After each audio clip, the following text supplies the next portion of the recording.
Pandian store சீரியலில் today எபிசோடில் நம்ம சரவணன் இருந்துட்டு கோமதி பண்ணுறதெல்லாம் பார்த்தோன்னே ரொம்பவே ஃபீல் பண்ணிகிட்டு இருக்காங்க. அப்பா அம்மா இவ்வளோ தூரம் கஷ்டப்பட்டுட்டு இருக்காங்க. அம்மா நம்ம குடும்பத்துக்காகவே அவங்க ரொம்பவே அவங்களுடைய சந்தோஷத்தை எல்லாத்தையுமே தொலைச்சிட்டாங்க.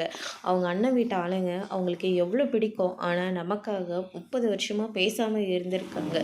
ஏதோ ஆசைப்பட்டு இப்போதான்ப்பா எல்லாமே கை கொடுற நேரத்தில் அந்த சக்திவேல் தேவையில்லாத வேலையை பார்த்துட்டு போயிட்டாரு.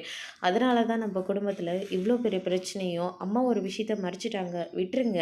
இதுக்கு மேலே அம்மா நம்ம குடும்பத்தை விட்டுட்டு எந்த தப்பும் பண்ண மாட்டாங்கன்னு எனக்கு நல்லாவே தெரிஞ்சு போச்சு. அதனால் ப்ளீஸ்ப்பா அம்மாவை ஏற்றுக்கோங்க, அவங்க கூட பழையபடி பேசுங்கப்பா அப்படின்ற மாதிரி சொல்லிக்கிட்டு இருக்காங்க. அதெல்லாம் என்னால் பேச முடியாது.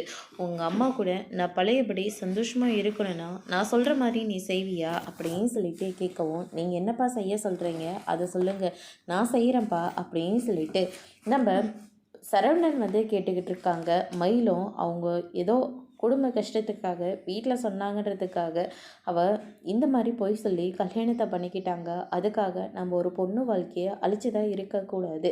அதனால் நீ மயில் கூட சந்தோஷமாக மயில் கூட நீ வாழ்கிறதா சொல்லு, உங்கள் அம்மா கூட நான் வாழ்கிறேன் அப்படின்னு சொல்லிட்டு பாண்டியன் சொல்கிறாங்க. தனக்காக இல்லைனாலையும் அம்மாவுக்காக நம்ம ஏதாவது செஞ்சே ஆகணும் அப்படின்னு சொல்லிட்டு சரவணன் இருந்துட்டு, நீங்கள் சொன்ன மாதிரி மயில் கூட நான் வாழ தயாராக இருக்கேன்ப்பா அப்படின்ற மாதிரி சொல்கிறாங்க. அதோட இன்னைக்கான பிரமோ முடிச்சிருக்காங்க.